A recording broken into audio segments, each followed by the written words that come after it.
پشت پرده به بالهای سیاسی اهمیت نمیده و شطرنج باز خوبی. پشت پرده به همه موضوعات میپردازه و با کسی تعارف نداره و تنها خط قرمز ما مردم. ما اجازه نمیدیم که رسانه‌ها از عدم سواد رسانی مردم سوء استفاده بکنند. پشت پرده.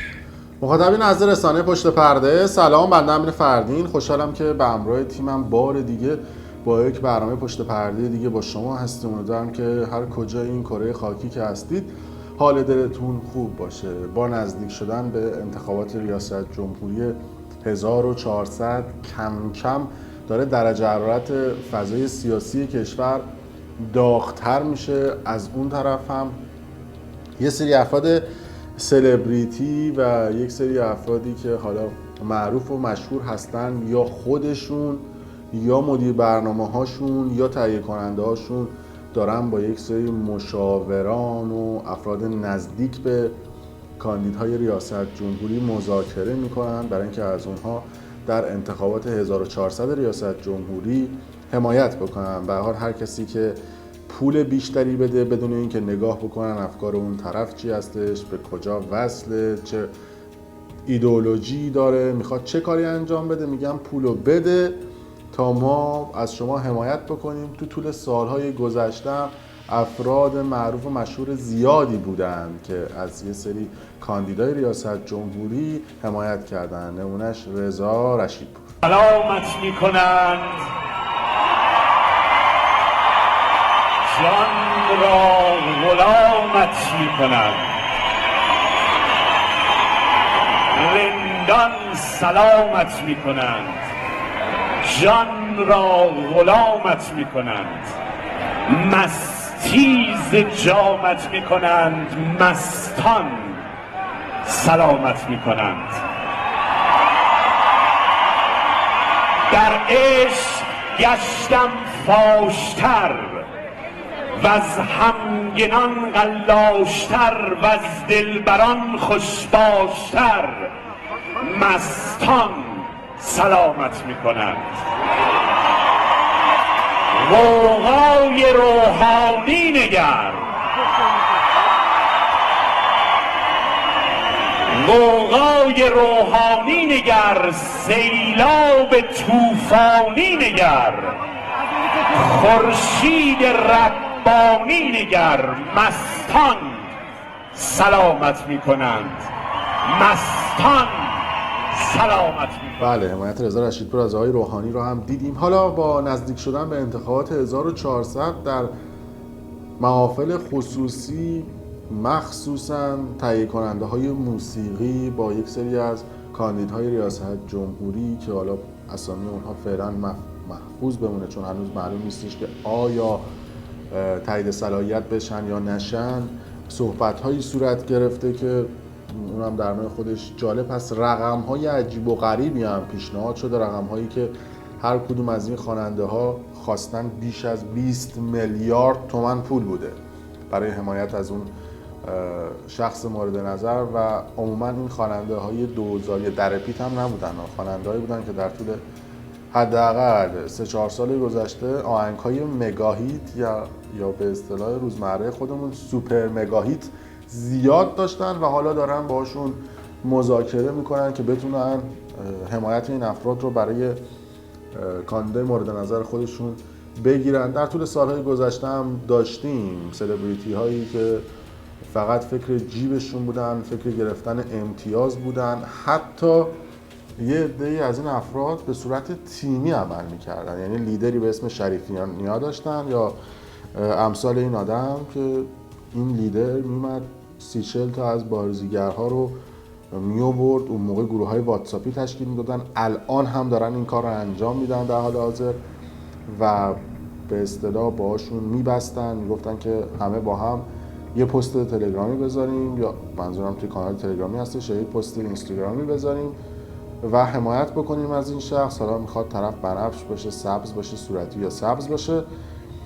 و هر رنگی که میخواد باشه، مهم این هستش که چقدر پرداخت بکنه یا چه امتیازاتی رو بده. و تهیه کننده های زیادی رو هم همراه خودشون کردن کاندیدای ریاست جمهوری، چرا که تهیه کننده های سینما رو اگر بتونن با خودشون همراه بکنن. طبیعتا تهیه کننده میدونه خب به راحتی میتونه مجوز فیلم های خودش رو بگیره و تهیه کننده هم ارتباطات زیادی با بازیگرا داره. میگه که خب با من اگر شما همراه بشید منم توی فیلم های آینده به شما بازی میدم. برای همین هم هستش که طرف یه چیزی رو از گوش کوبیده تشخیص نمیده، میاد از فلان کاندیدا حمایت میکنه و زیادم بودن. نمونهش باران کوثری. ببینید.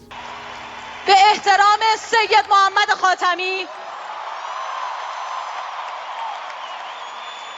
که شرفش و اعتبارش دیگه فقط سرمایه خودش نیست، سرمایه ما، سرمایه اصلاحات، سرمایه تغییر برای ایران و پشتوانه آینده ماست. و به احترام بانو پروین فهیمی، مادر شهید سهراب عرابی،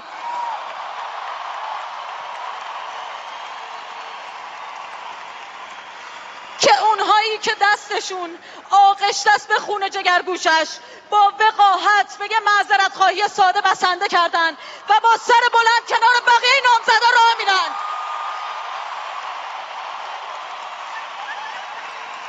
درسته که ما به خرداد پر از حادثه عادت داریم، اما این بار در همین اردیبهشت کارو یکسره میکنیم. بله، صحبت باران کوثری هم شنیدیم. هرچند بعد از اینکه زمان گذشت و یه سری اتفاقات عجیب و غریب در کشور افتاد، به هر حال این افراد امتیازات خودشون رو گرفتن، پولهای میلیاردی خودشون هم گرفتن و اصلا به یه ورشون هم نبود قراره چه اتفاقی بیفته، قراره چه چیزی صورت بگیره که تحلیل‌های زیادی نسبت به این قضیه صورت گرفت.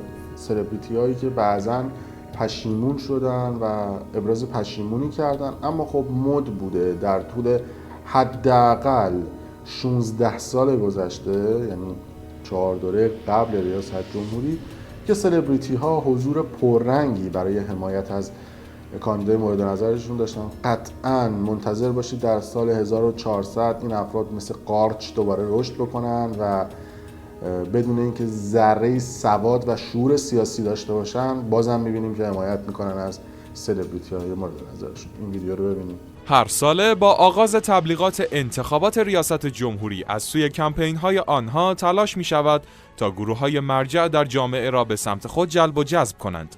یکی از این گروه‌های مهم هنرمندان شاخص هستند که با توجه به طرفداران خود برای هر کاندید بسیار مهم است که آنها را به طرف خود بکشانند. با هم مروری داریم بر 3 انتخابات گذشته تا ببینیم هنرمندان از چه کسی حمایت کرده‌اند.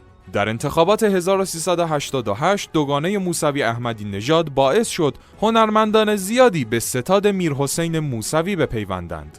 بر طبق آمار موجود بیش از 800 هنرمند از میرحسین موسوی حمایت کردند، در حالی که سهم احمدی نژاد کمتر از 50 هنرمند بود. از هنرمندانی که در کنار میرحسین موسوی ایستادند میتوان به مهناز افشار هدیه تهرانی، شهاب حسینی، پگاه آهنگرانی، داریوش مهرجویی و اصغر فرهادی اشاره کرد. میرحسین موسوی با حضور هنرمندان میتینگ‌های بسیاری برگزار کرد. اکبر عبدی از معدود هنرمندانی بود که در کنار احمدی نژاد ایستاد. با وجود تمام حمایت‌های هنرمندان سبزپوش، در نهایت احمدی نژاد پیروز انتخابات شد. در انتخابات 1392 باز هم هنرمندان تنور انتخابات را داغ کردند. صدها هنرمند از حسن روحانی حمایت کردند، در حالی که کاندیدهای دیگر حامی چندانی نداشتند. از هنرمندان حامی حسن روحانی میتوان به رضا رشیدپور، سحر دولتشاهی، طناز طباطبایی و پیمان قاسمخانی اشاره کرد. حسن روحانی پیروز این انتخابات شد. انتخابات سال 96 را میتوان چالش برانگیزترین انتخابات دانست. این بار خیلی هنرمندان به نفع حسن روحانی وارد صحنه شدند و از مردم خواستند به موج بنفش بپیوندند.